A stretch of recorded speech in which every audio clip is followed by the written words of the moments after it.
When you think of a global trade choke point, you probably picture ships stuck in a narrow canal, right? But what if the real weak spot, the place where everything grinds to a halt, isn't at sea anymore? What if it's in the sky?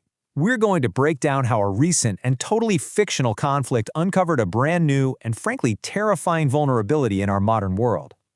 Right, let's start here. This one line from the Business Times just says it all. It perfectly captures the collective shock. One minute, Dubai is seen as this indestructible safe haven for money, for business, for everything. And the next, it's a target. So how on earth did we get to this point?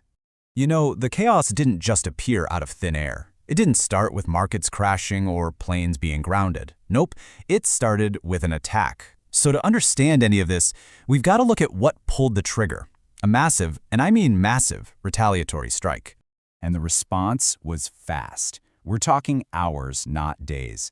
Within hours of the first strikes on Iran, a huge counterattack was already in the air. By the next day, Dubai's main airport, a critical global hub, had been hit. And just a few days after that, the first brutal wave of retaliation was over.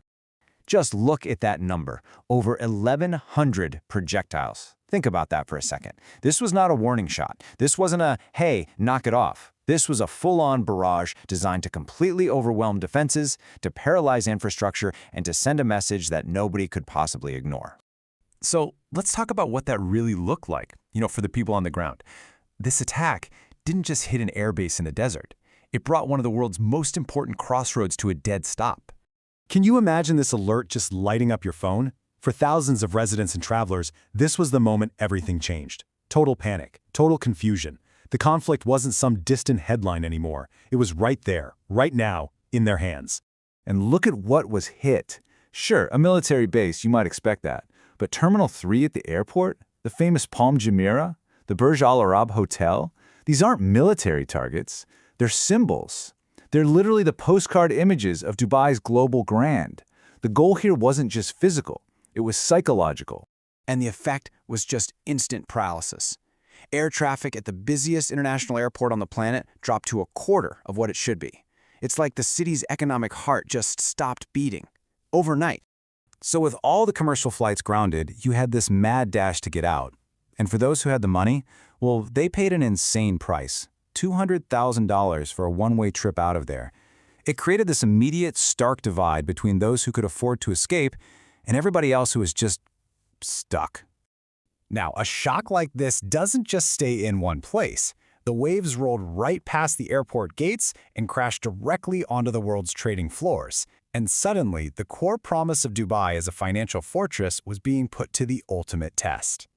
And this is where things get really fascinating, right? You have this collision of image versus reality. For decades, Dubai has poured billions into building this brand of being a rock-solid, stable oasis in a volatile region. And that entire image, it was shattered in just a few hours. The market's reaction? Well, it was exactly what you'd expect. Swift and brutal. The stock index dropped almost 5%. Investors were suddenly pricing in a terrifying new risk that, just a week before, wasn't even on their radar. Okay, to really understand just how deep the impact of this was, we've got to focus on one thing, one very specific, very valuable commodity that suddenly found itself completely trapped. We're talking about gold. So you have to understand, Dubai is a gigantic hub for the global gold trade. It's like a central train station for gold. It comes in from all over the world, gets refined and traded, and then shipped back out, mostly to huge markets like India. But here's the kicker, the weak link in the chain. Almost all of it flies in the cargo holds of regular, everyday passenger jets.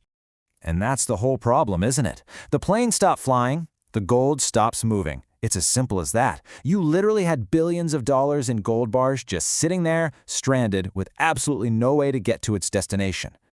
This created a totally bizarre situation in the market.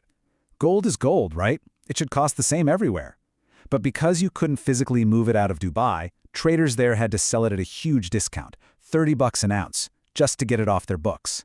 It was like gold was on sale, but only because it was locked in the store. And for the big buyers, the ripple effect was enormous.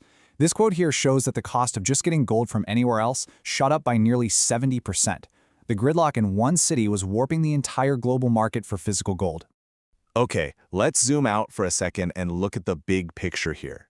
Because what this whole crisis really reveals is something new and honestly a little bit scary about how our interconnected world actually works.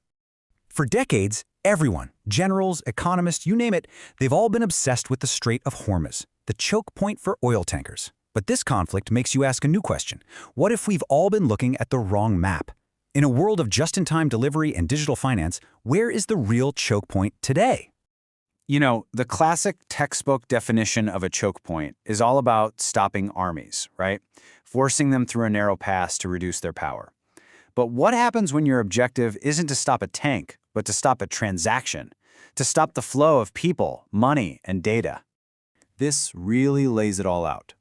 The old choke point was the sea. It controlled the slow, steady flow of oil. Disrupting it is a big deal, but it takes time. The new choke point is in the air. It controls the fast flow of everything that makes the modern economy tick.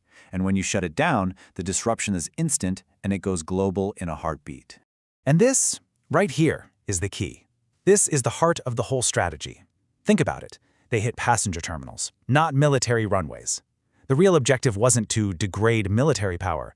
The objective was to attack the idea of safety, to shatter the confidence that the entire regional economy is built on. And that leaves us with this really sobering question. What this whole event shows is that shiny, civilian infrastructure can now be a primary target designed to cause maximum economic pain. So, if the new front line in modern conflict is the check-in counter at an international airport, what does safe even mean anymore?